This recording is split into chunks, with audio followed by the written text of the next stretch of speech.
оқушылар, ана тілінің 20-шы сабағына қош келдіңіздер. Бүгінгі жаңа тақырып буын және тасымал.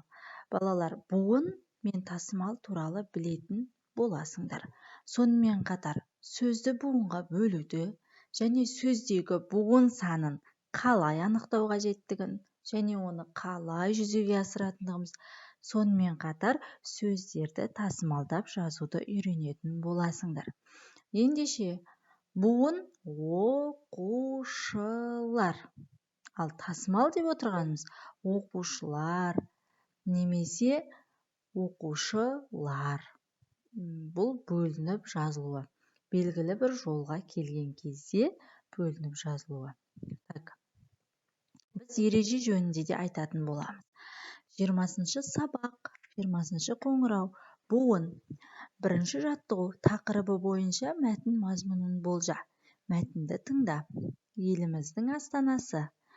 Еліміздің астанасы, балалар, Нұр-Сұлтан қаласы, Ендеше біз Нұр-Сұлтан қаласы жөніндегі бірнеше ақпараттарға қанық болайық.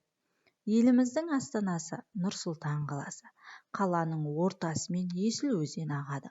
Қалада әсем ғимараттар көп. Онда бәйтерек, хан шатыр бар. Нұр-Сұлтан қаласы әдемі, ол маған ұнайды. Балалар, сендер Нұр-Сұлтан қаласына барып көрдіңдер ме? Жарайсыңдар. Ол ұнай ма сендерге? Жарайсыңдар. Ендеше балалар, ғимарат белгілі бір үлгімен салынған құрылыс нысаны. Мәтін не туралы айтылғанын байқап көріңдерші. Дұрыс айтасыңдар, еліміздің астанасы жөнінде айтылған.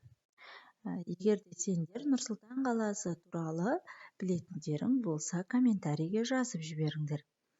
Ендеше екінші жаттығуға көшейік. Сөздерді буынға бөліп жаз. Нұр-Сұлтан, Астана, қала. Мұнда менің жасаған буындарым тұр, соған қарап өздеріңізбен дұрыстайық. Ең бірінші түсінейік. Нұр-Сұлтан. 3 буын, Астана. Бұл жерде де 3 буын. Қала. 2 буын.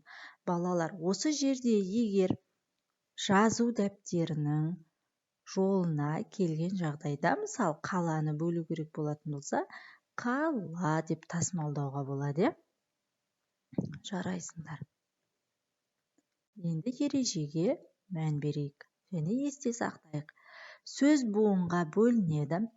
Сөзде қанша дауысты дыбыс болса, сонша буын болады. Мысалы, ер болса, бұл жерде е дыбысы дауысты дыбыс, е.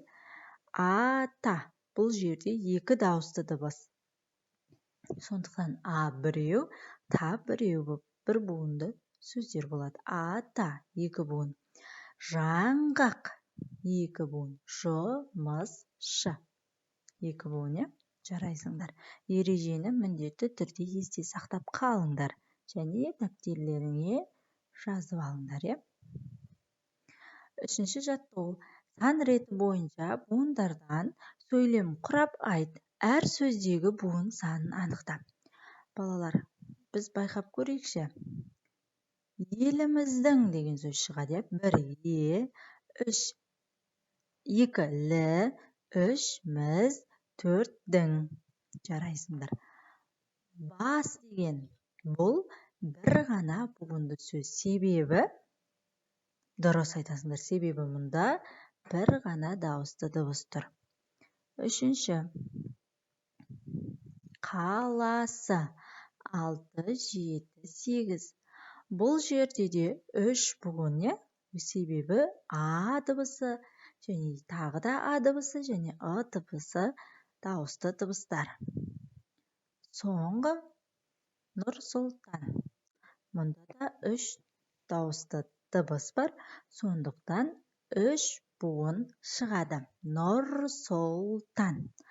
Сонда қандай сөйлем шығады, балалар? Еліміздің бас қаласы Нұр-Сұлтан. Жарайсыңдар, балалар. Енді сендерге тапсырма, комментарийге міндетті өте жазып кетіңдер. Каналға тіркелуді ұмытпаңдар, себебі менің каналымда жаңа сабақтар жарық көреді. Сонымен қатар сендердің мәнерлеп оқуға және жүргізіп оқуға, сонымен қатар жаттауды қалай жаттау қажеттігін барлығын үйрететін түрлі сабақтар және әдіс тәсілдер жарияланып отырады.